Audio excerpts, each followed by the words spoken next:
Hello, this is DK. Welcome to the Wheel Print Podcast, brought to you by APM Medical Supplies. This podcast is created to uncover the inside game of adaptive athletes, their untold stories of what drives them and makes them tick. So be prepared to be inspired as we discover the trials and triumphs of the human spirit. Enjoy this show.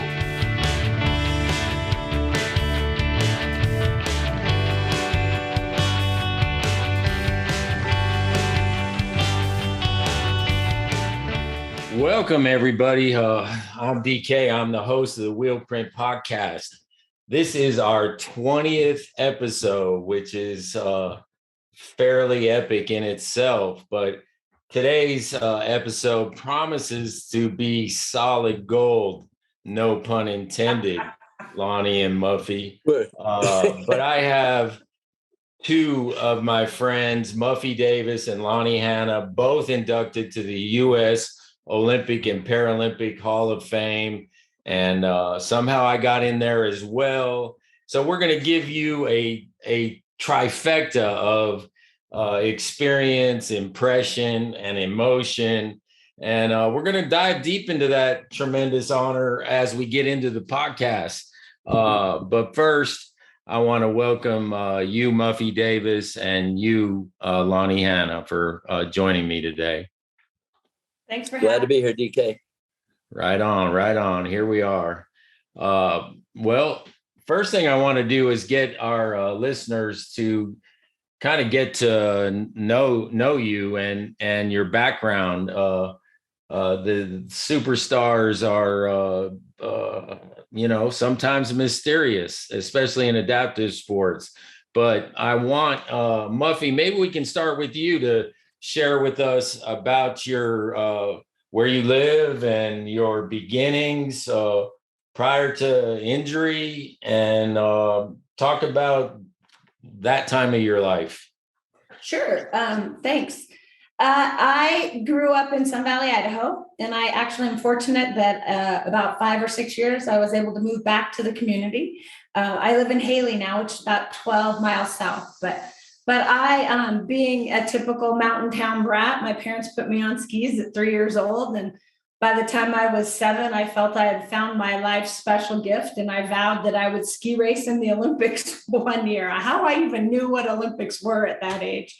I think it's just testament of living in a town with lots of athletes and skiers. And so, I set my goals on that and was working hard towards accomplishing it. And by the time I was 14, I was named to the US development ski team and hopefully eventually going to make the ranks. I was invited to represent our country and ski race in Europe and some races and things like that. And so I was working my way up to hopefully making the US team and eventually hopefully representing my country in the Olympics as my goal was set.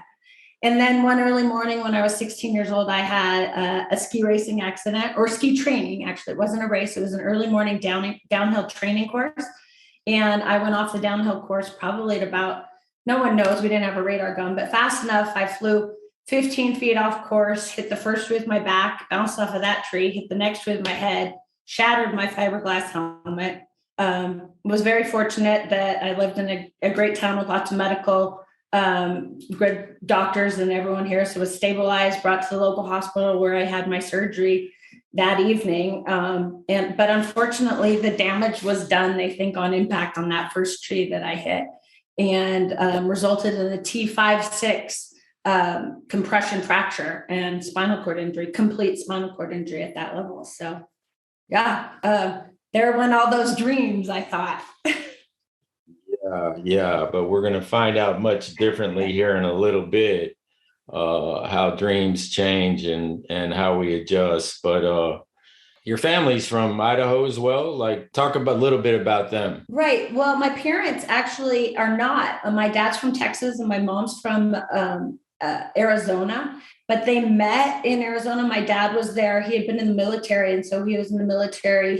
He's a physician and was in a military Air Force base in Arizona, but they actually met skiing, ironically, up in Flagstaff. So that's kind of how they met. So skiing was always an important part in their life, and which is why they chose to move here to Idaho to be in the mountains. They lived in Denver, Colorado for a while, but then moved here, relocated up here to the Sun Valley area. Okay. And you're involved in city or county or what, government? What do you got going?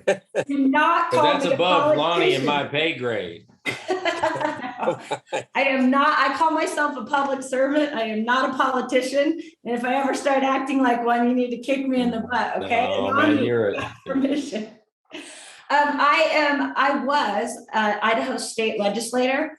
I did that served for 3 years in the state legislature, but it was very frustrating for me, very different issues going on. And I was part of a super minority, and I'm not used to losing all the time. So I got frustrated and decided I would go into county government. So I work in our Blaine County as a county commissioner here, and really enjoying the work. It's hard work. It's very diverse, but I feel like every day we do important, meaningful things for our constituents. So.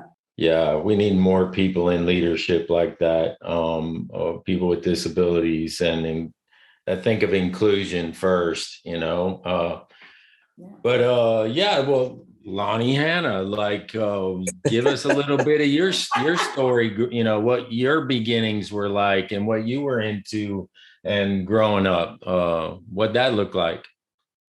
Sure. Appreciate the shout out to Texas. Go down, which is actually where I grew up. So I was born in Houston, lived most of my life in the Dallas-Fort Worth area.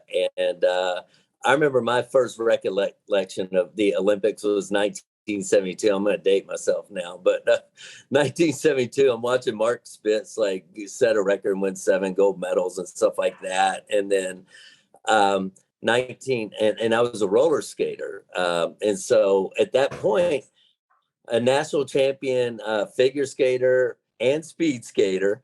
And I was really excited, and I was hoping one day at roller skating to make the Olympics, which is still not in there yet, which is kind of unfortunate, but 72 kind of set my dreams. And then 1980 came along, and I don't know if anyone remembers Eric Heiden anymore, but he won 5 gold medals. I mean, unprecedented. Yeah. The dream team, the hockey team. It was just special, and and that's kind of what I wanted to do.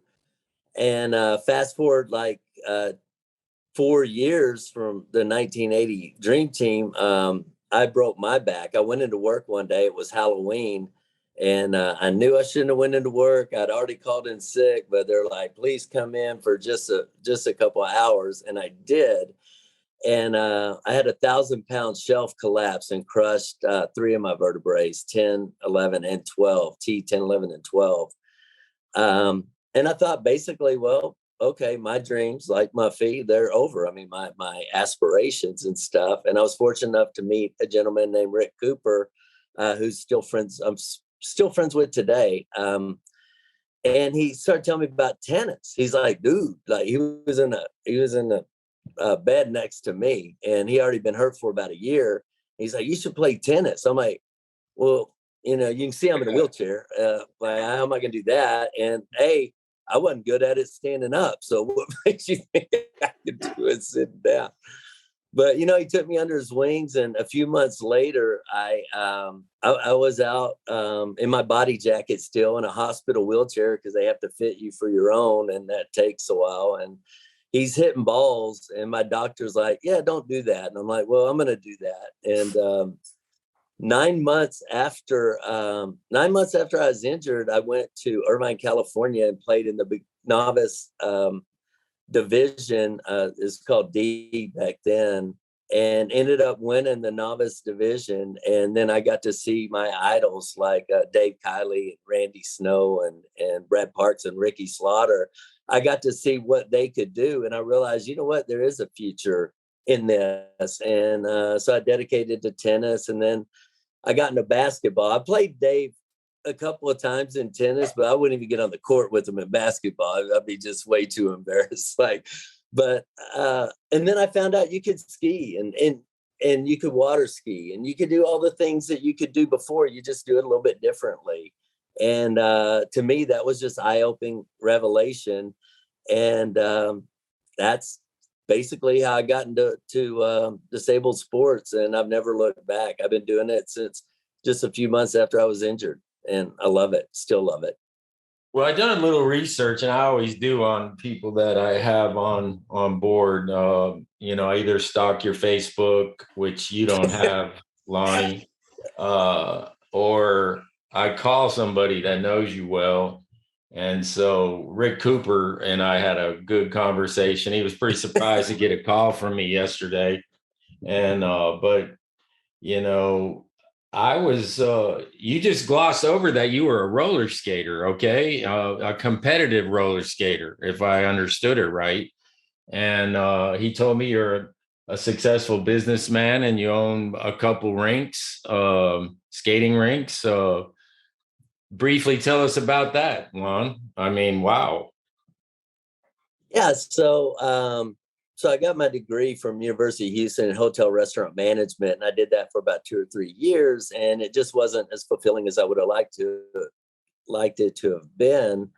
I thought maybe I would branch out because I grew up roller skating, and I ended up running a skating rink for about 3 years, and then I decided I was going to build my own. And so back in 1994, I built my skating rink, and I still have it to this day.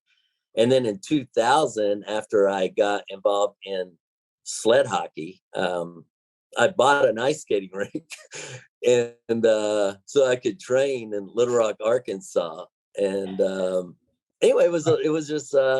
And so I recently sold it a couple of years ago to my business partner, but I still had the roller skating rink, but I bought an ice skating rink so I could train. Ends up, I didn't do enough training because running a business isn't easy. So all that time I thought I was going to be on the ice. I'm doing the books and doing all that. But anyway, so that's been my living for the last almost 30 years. Wow. You're unique, man, because in all my experience, you're the first wheelchair athlete and friend that I have and know that has skating rinks, man. And just hearing you say you bought a ice skating rink just to train, Yeah. That says a lot, even though it didn't work out the way you planned. But well, they wouldn't let me in really politics. Yeah. Well, you know what? I would have been much better off buying the ice time. Looking back on it, well, and you're buying a resort because you like to ski. That's not a great idea. Well, and you're a newlywed, man. Basically, you're like married a year. I met Lindley in Colorado Springs. Beautiful woman, and you did real good, man. You did real good. I outkicked my coverage. Isn't that what they say? Yeah. That's what we're gonna say, man. That's what we're gonna say. But yeah. So I'm happy that you're doing so well, Lonnie. But look, man. What everybody really wants to hear about is like, we're forever. The three of us now are forever linked in history, and our paths intersected on June 24th. In Colorado Springs, and that induction night. But first, before the induction came the nomination. Now, I don't know about you guys, but that freaked me out. I was overwhelmed when I saw that I was nominated, heard, and then I saw the list. I'm just wondering if you guys were odd like I was in just being nominated. Muffy. Well, this was my second time being nominated. I was nominated in 2019, but I saw that list too, and it was Candace Cable and Chris Waddell and all of those, and I was like, but I tried my best to get the word out and all of that. So this time, I was, again, it's always an immense honor, but then I saw the list again this time. I'm like, oh, really? So, as always, it's an immense honor, but I had been through that kind of roller coaster once in 2019. So getting nominated again, this time I tried not to get my hopes up too high to actually being inducted, because I was like, it's so hard. Yeah, no, I totally get it. I mean, you have to cool your jets, I was like, then we went through that 2-week voting period where, I mean, it never left my brain, now that it was planted in there, I was like, I would really like this, this would really mean a lot to me.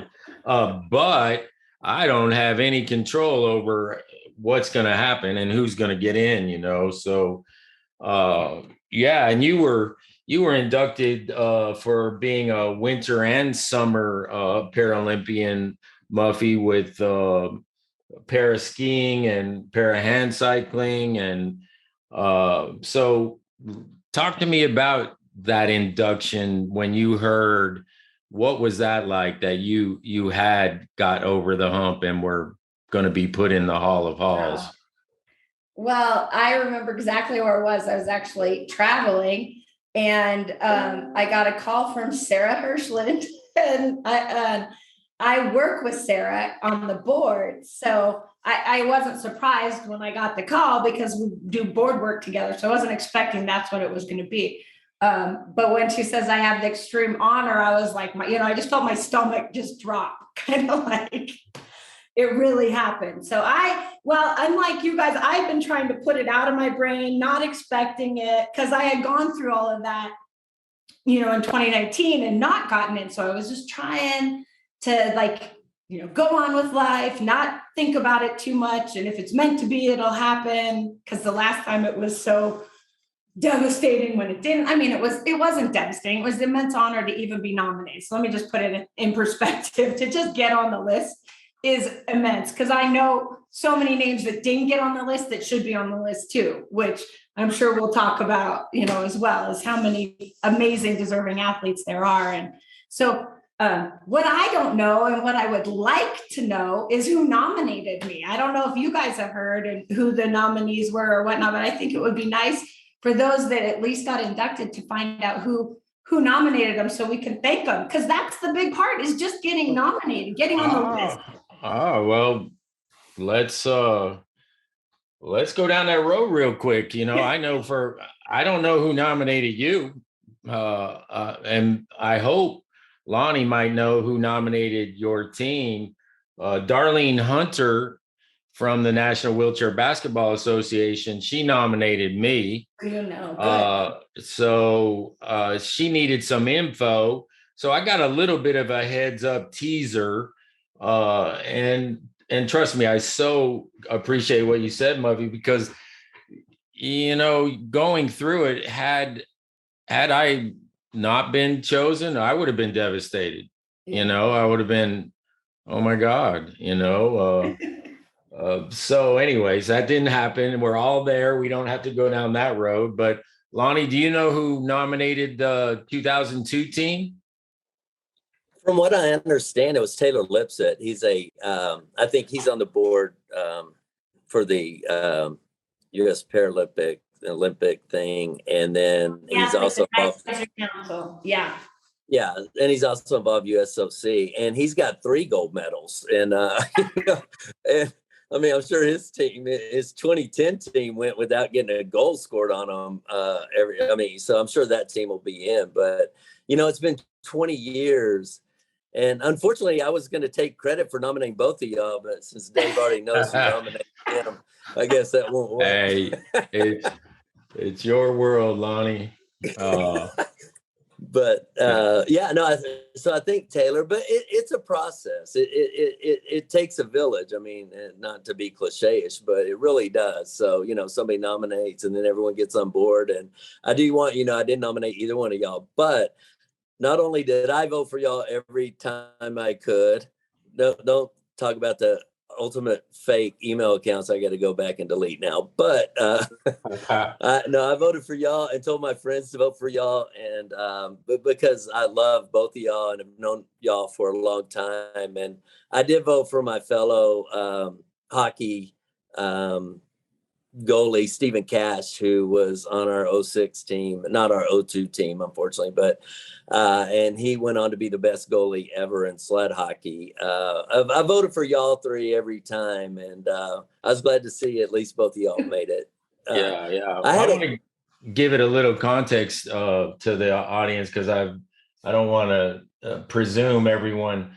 Lon, you were inducted with that legendary 2002 team to the first ever Paralympic team to be inducted into the United States Olympic Paralympic Hall of Fame. First ever, man. And I want everybody to know that that's where you camped out and where your gold medal came from. And what was it like to reconnect with all your brothers, man, after all these years?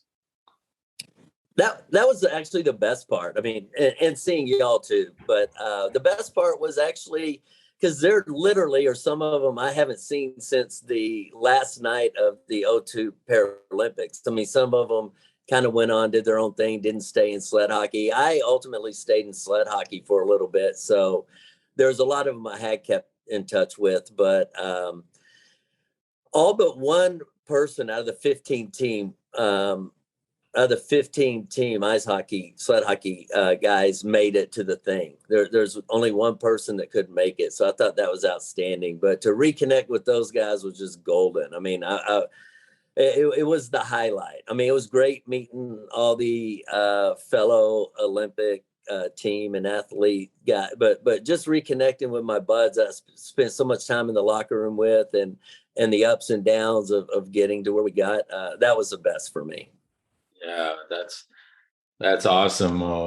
And those are the kind of things we'll never forget. And you're, again, as we're enshrined together and brothers, sisters in arms, so to speak. So you never forget those people that were on your team and you're always bonded. Muffy, what might you suggest to a young woman or adult woman that would be considering dual sport Paralympic involvement? What suggestion might you throw out there for someone that wants to even take it to a level like you did?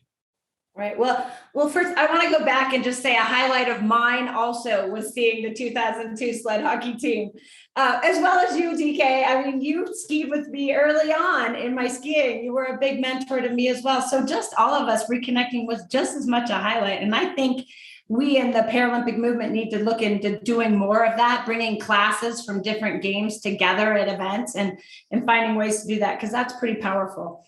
But as I was competing, I did two sports, but I never did them concurrently. I don't know athletes. There's actually a fair number of athletes now that are doing, a winter sport, and then we'll be training in the off season for a summer sport.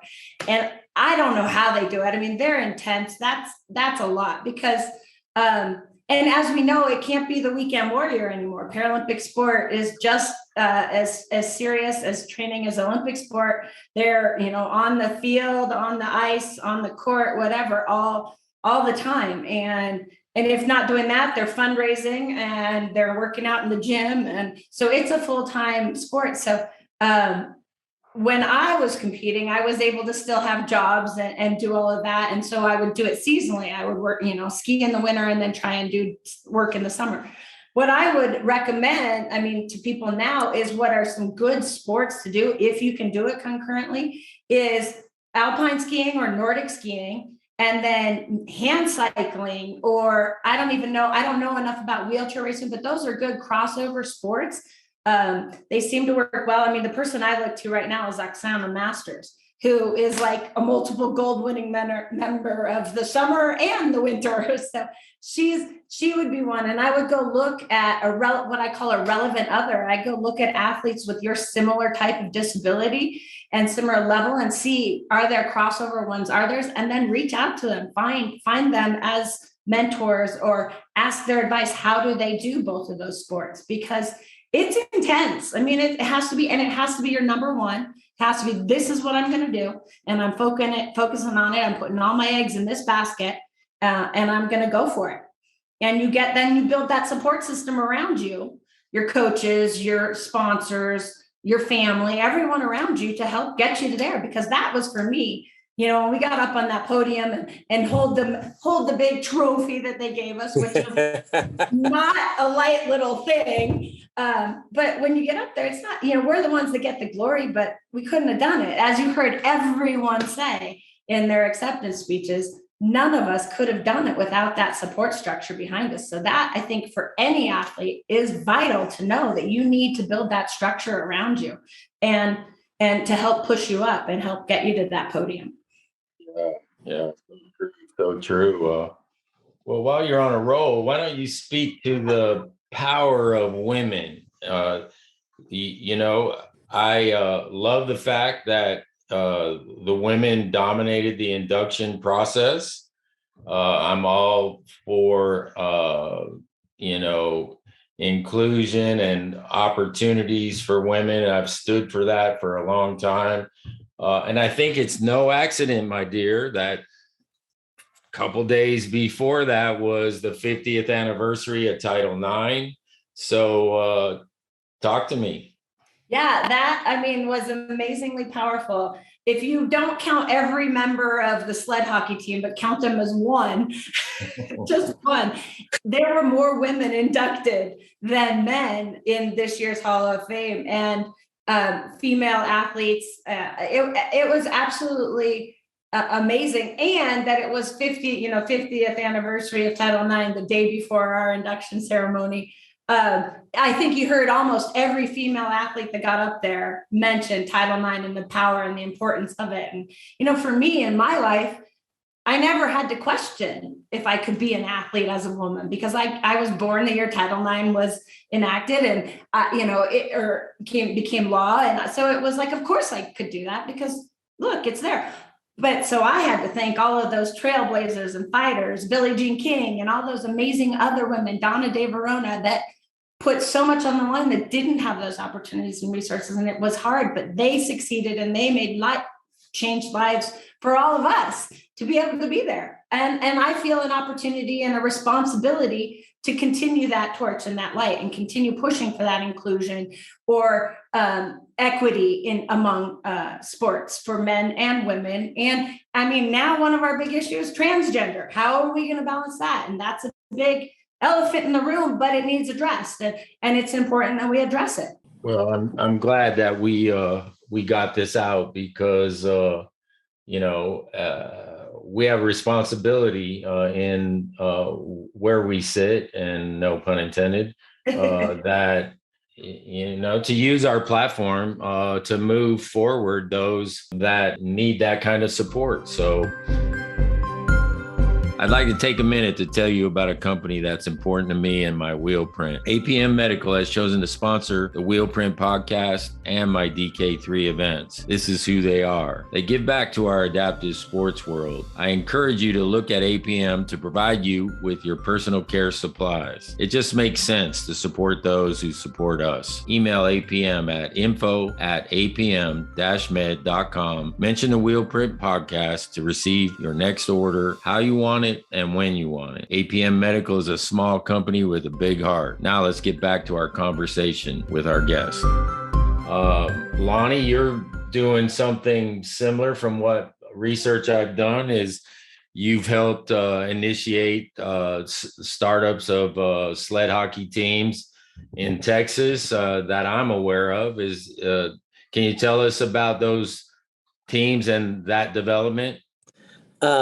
Sure. I helped start a Dallas team when I got involved because, again, and I don't know if anyone knows this, but Texas is not a big hockey state. So, compared to Minnesota and Illinois and Boston and all them. So there just wasn't a lot of rinks around, but and finding ice time, I mean, some sports, it's probably much easier to find a basketball court or outdoor court and practice, but I mean, you need ice time to find that. And so it takes virtually three things to run, to get a program started. And, one's the players, because you need probably at least 10 people on a team.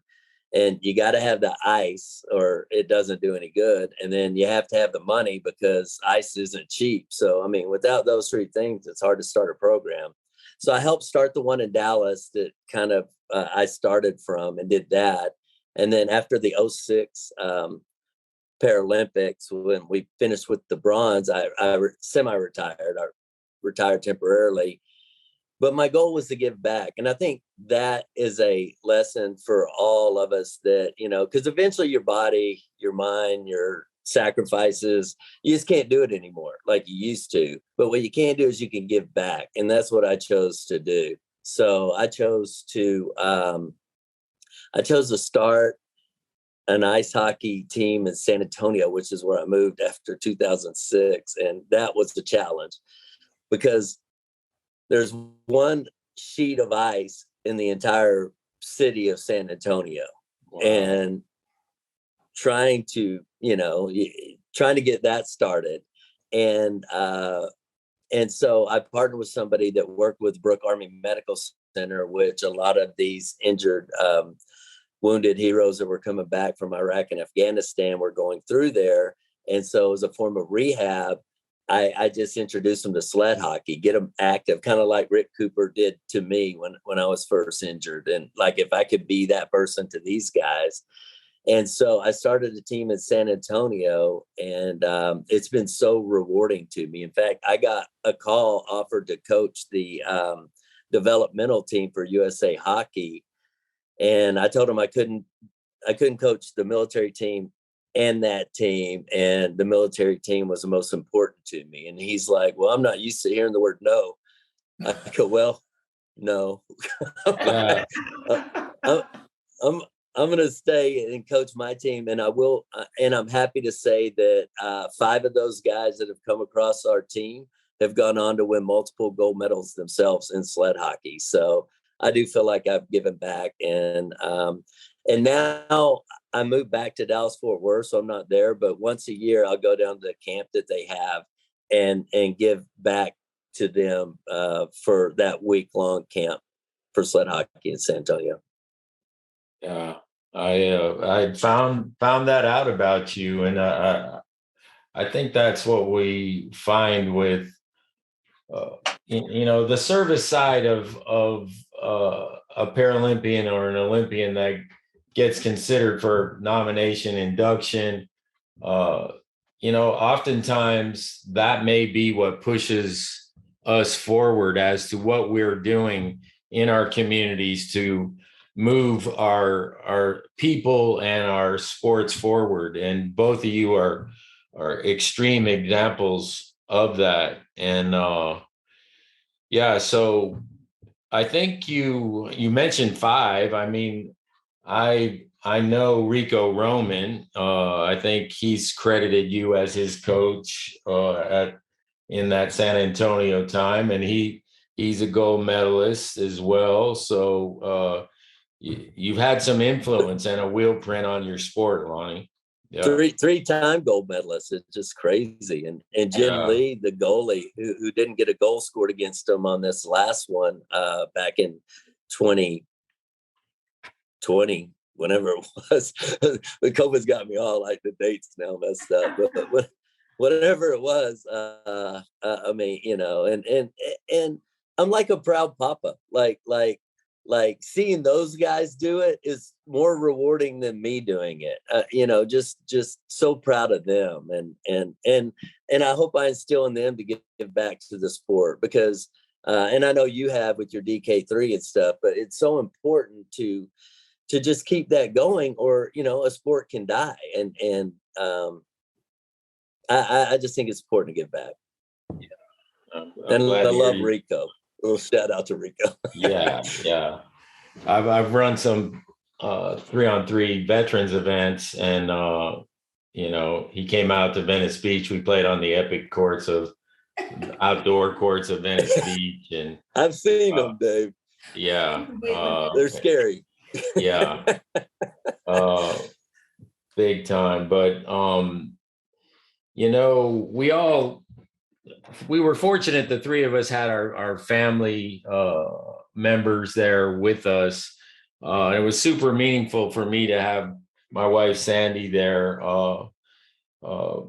But Lonnie, I know you had Lynn Lee there, and Muffy, you had Elle and your mom there. And you may have had more, but what did that mean to you, Muffy, having family as you did your passionate speech? Your daughter and your mother, I looked over and they're just streaming tears of love and joy for you. It was really moving.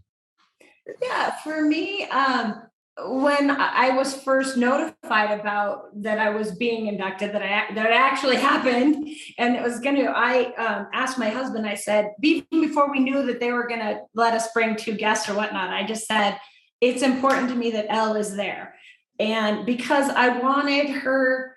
Like I said in my speech, I wanted her to, because she's at that age, she's 13 right now, and it's the time where they have choices. They can choose to go down this really good, productive road, or they can go veer off and you're constantly trying to, So I wanted her to have that inspiration of not just me, but of all of you guys, of everyone, to see all these people that have had obstacles, had challenges, but get up there and accomplish this thing that honestly, I'll ask you guys, was this ever even on your bucket list? Like, this is so big. You don't even dream that this happens. Like the Hall of Fame, we set goals to win medals and things like that, but something like this wasn't even. Ask it, man. Come on. If you're trying to win Hall of Fame, you're not going to get it. You can't chase Hall of Fame.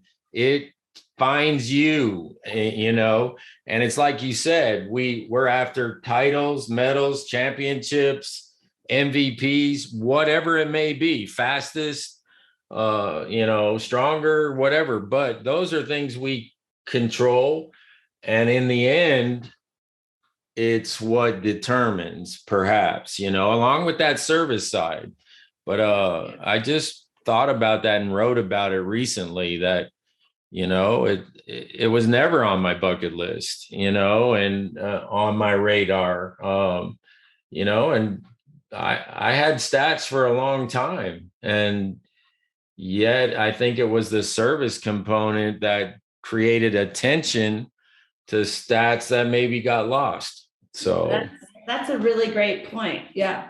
To say, and I think it is, as Lonnie has done, I think I don't even think it's, a nice thing to do. I think it's an obligation that we all have. For me, what has given me more than my family and all of that in my life has been the Paralympic movement, has been the opportunity that when I had a life-altering accident, I didn't have to change who I felt I was born to be, because we have this movement, which is parallel and equal to the Olympics. It's an elite level sport. So I could still be a competitor. And I think, if anything in my life that's affected me the most has been the opportunity to have that, to be able to still do that, to still chase those dreams.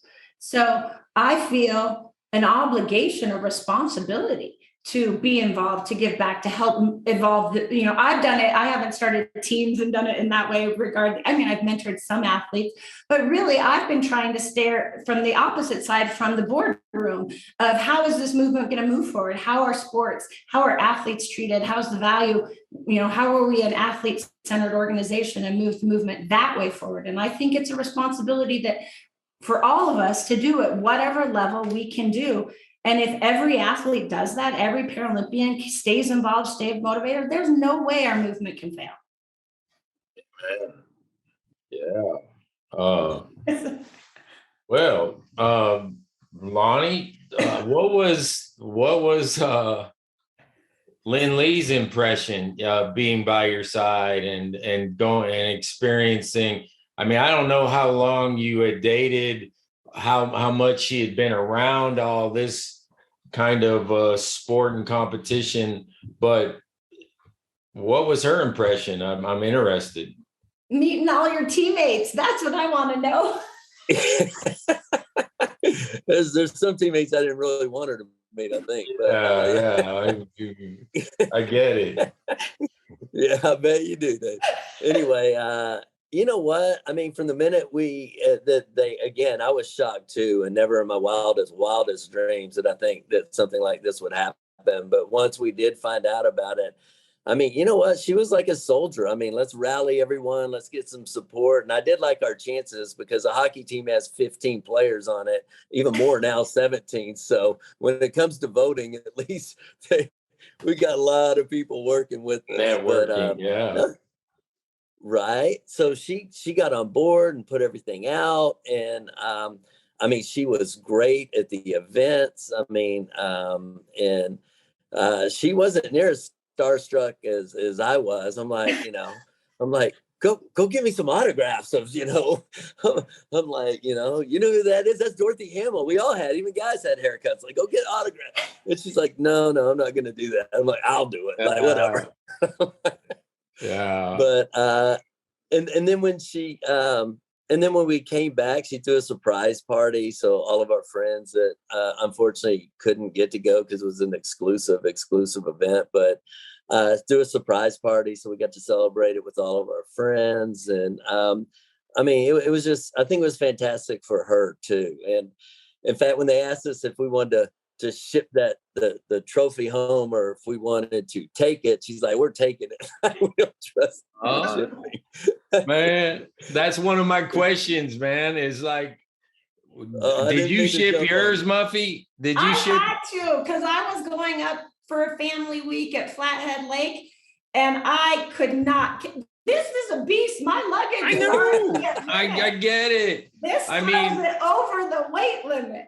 It was a dilemma for me to decide because I'm like, I want to sleep with this tonight, and I want to rock it like a baby on the first class air trip home, but It weighs more than a baby. And I'm like, it's glass solid. I go, I don't want to, I saw an accident happening, but the sheer weight of it goes, I can't carry this around and connect. And so when it only arrived like I don't know, a few nights ago, and then I kind of forgot about it, and this whole wave of emotion as we opened up the box and looked at it again, it all happened again, and it's just been something else. So Lonnie, where do you keep yours? I know where Muffy keeps hers because I saw it on her post. Everywhere with me. Yeah, she carries it into the boardroom. I'm in charge. I keep it by the wine fridge so I can see it 2 or 3 times a day.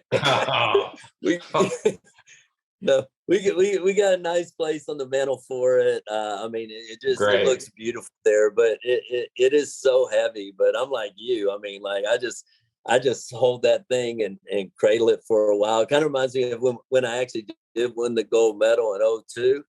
Like it was one of those things I didn't want to take off. So I just wore it for like, I don't know, maybe in the shower, maybe wherever. And after about 3 or 4 days, I just had this like on the back of my neck where it just kind of rubbed it raw, but I didn't want to take it off. And I kind of felt the same about this award too. It just, you don't want to leave it for very long because it's just so amazing and outstanding. Yeah.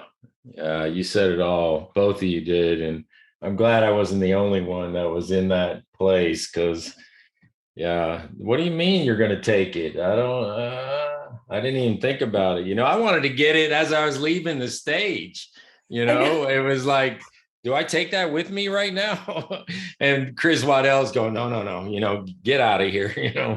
I'm like, oh, embarrassing. Well, yeah, y'all two got to hold it on stage. Our goalie got to hold ours, so I didn't even get to see it. Oh, yeah. Well, that's the price of a team, I guess. But eventually, everybody gets to share in it and get a photo and hold it. And did you each get one? Yeah. Oh, yeah. Yeah. Okay. Hey, let's get off that, even though it's a work of art, like a Picasso sitting back there. Let's talk about the power of the class. Okay. Billie Jean King, Lindsey Vonn, Michelle Kwan, Tricia Zorn Hudson, Michael Phelps, Roger Kingdom, Pat Summitt, the 1976 Olympic women's relay team, and Gretchen Frazier. Now, I can't hardly get those names out of my mouth without shaking my head going, how did I get here? You know, what do you guys think? It was a power class. In fact, someone just wrote me today. You're still probably getting people writing you congratulating you. Someone just wrote me today. Again, congratulations. Looks like they saved all the powerhouses for your class. It was. I was thinking the same thing. I'm like, I haven't gone back and researched, which I will, other classes, but I can't imagine one that would top this. I mean, if nothing else for y'all two, but like all the people that Kylie mentioned, it was crazy good class. Well, doesn't it kind of blow you away that Michael Phelps wasn't already in, or Mia Hamm? Or that's just when I was like, how are they not already in? So it blew me away that y'all two weren't in for sure. I don't know about them, but I'm like, how's Dave not been in this? Like, yeah. That's a really good point. DK, that blew me away when I saw your nominee. See, and again, I have to do the research too. I haven't gone to look to see. And I now think a responsibility lies on us to continue nominating people that we think are deserving. Someone nominated us and got us on that list, and that's a big part. That's the big first step. So I think, we have the responsibility to pay it forward to start nominating people that we know are deserving of this as well. Sure. We can't just have people out there complaining about who gets in or doesn't get in when it's a nomination process that has to occur. This is crazy, is that I became the Hall of Fame chairman for the National Wheelchair Basketball Association this past year. And I ran my first event. Congrats. Thank you. My first event in Wichita, and we threw out the red carpet, and we did it so different and made it so big the way it should be. But, people want to call it a popularity. I go, no, we're looking at who was nominated. You may think this guy or this gal needs to get in, but she was never nominated. So I challenge them, then you nominate them next time. That's my first reply. Like, yeah, exactly. Come on. Well, we're getting down to it here, but Muff, I heard your interview on your television station. I watched it today, and it struck home with me because I think what's so meaningful to me is just the crossing over and the merging of Paralympic and Olympic, right? But you took it even a step further. You referred to it as we're recognized as equals as Paralympians and Olympians. And so talk to me a little bit about that, and then I'll have Lonnie do the same. Well, for me, and that's why I got involved in the first place in leadership and sports, whatever is, I think all we've ever wanted, and as you mentioned earlier on in the show, David, is inclusion and equity. I think women with Title IX, all they wanted was equity. And now we're Paralympic athletes. Well, we just wanted equity. For years, we were told, well, we can't change the name from the US Olympic Committee to the US Olympic and Paralympic Committee because we'd have to open Title IX, or not Title, sorry, we'd have to open the Ted Stevens Sports Act, and it'd be an act of Congress and all this and that. It really didn't have to be. It's just a matter of what those in leadership want to do or don't want to do, and value or don't want to value.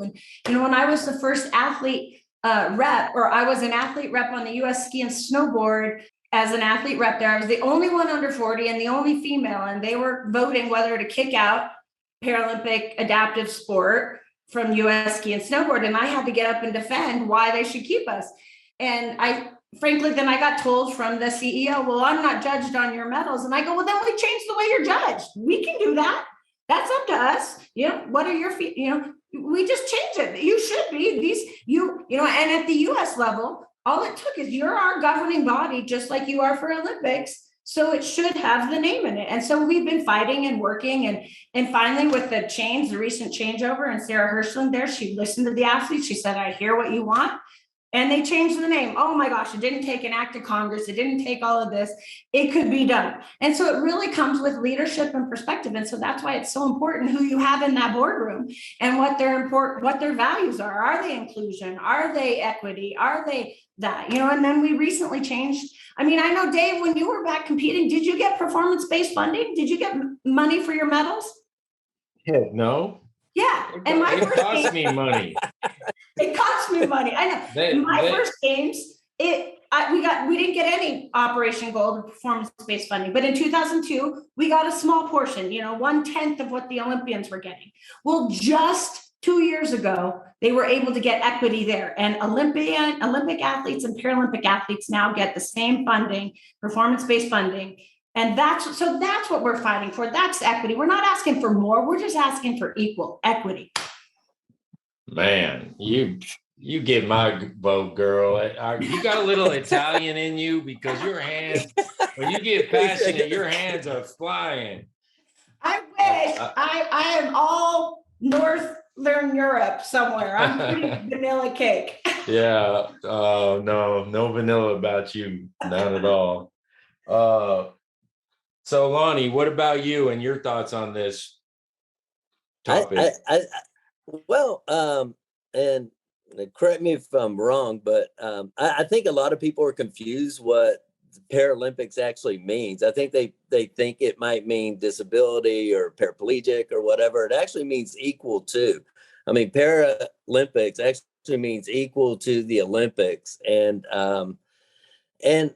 it should be, because what Muffy stated before, we work just as hard and our family sacrifices just as much, I guarantee you, as any Olympian out there, which is why it's hard to multi-sport and do whatever, because it takes your time and energy and commitment. And I think if we could, and I was really impressed with everybody that got up, even given their speech, how they Olympic and Paralympic were always in the same sentence. That inclusion that Muffy was talking about is so important, and the equal pay and all that. I think it's taken huge strides since I was, even since I started. It's taken huge strides, and good for these people and good for us. Like you said, I mean, I think sled hockey, when I first started, like, if I could pay my own way, I could be on the team. I think that's how, but now they give stipends, they give money to train, and all this. And I think people are starting to take it as a real sport. And the Paralympics, honestly, I'm like, good thing y'all got that other event out of the way. Now the Paralympics, the real events start. And I really believe that, because it's just so entertaining and fun to watch. I was just saying, we joke that the Olympics are our test venue, our test event. Yeah, the test to make sure it's okay for us. Yeah, but I just think it's great. And can I tell you that my first, because 2002 was basically my first venue into the Paralympics. I knew about it, but it was my first venue. But seeing you and Chris up there light the torch, I mean, that was so amazing. Like, I know that doesn't come up, but how awesome is it to light the torch for your Paralympics on your home soil? Oh, well, that was another one of those things that, like, you don't even imagine is possible. And then you get invited to do this. And I didn't even tell my mom that it was happening. And so I guess really, when they announced my name or whatnot, my mom, everyone in the vicinity were watching my mom's reaction and not the lighting of the torch. That's great. That's great. But what an honor. What an honor. Oh, immense honor. Totally. Yeah. Well, this whole thing and this podcast has been an honor. You guys, it's just like talking to some homie that totally get it, that, we're on the same wavelength. And but all good things have to come to an end, like that weekend in Colorado Springs, man. I almost didn't want to leave. I love that town. So, but yet, do you guys have, Lonnie, do you have any parting words that you'd like to throw at everybody that's listening? Well, I just, you know what? I just appreciate you reaching out to Muffy and I, and any chance I get to see y'all is great. And hopefully hopefully somebody that does listen to this eventually, that we inspire them to go on and live their best life and live their dreams. And you know what, if you can't be a Olympic or Paralympic athlete, that's okay. Well, you know, not everyone can be one, but just to get out there and live your best life and not to let, you know, to overcome things. I mean, I think that should be the takeaway is just go out there and do the best you can, and good things will happen. Amen. Yep. Muffy, how about you, I bro? just want to say, I don't think I have paid enough homage to you, DK, and the legend that you are, and how many you mentored. Lonnie, you mentored me. There's probably hundreds of other out there, and how important that is. So really, for me personally, I know for Lonnie, it was an immense honor to be up there with you and to be in the class with you, because you were one of our heroes, and here we are now. Absolutely. I couldn't state that enough.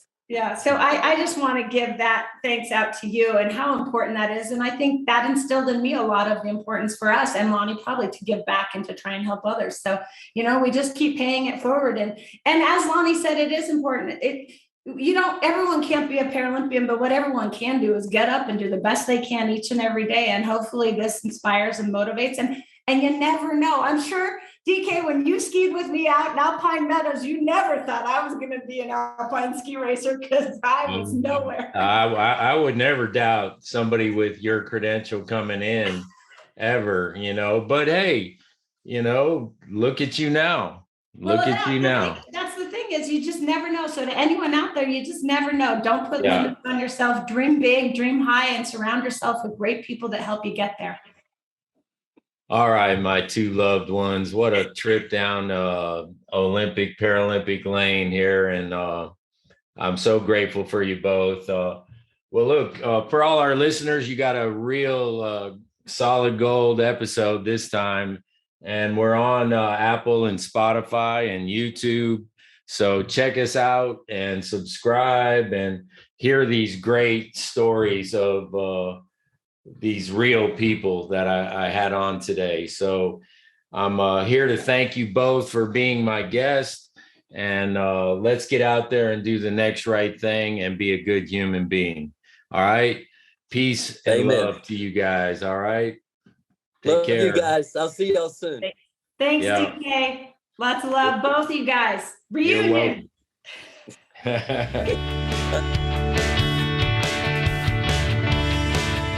I hope you enjoyed today's show on the Wheelprint Podcast.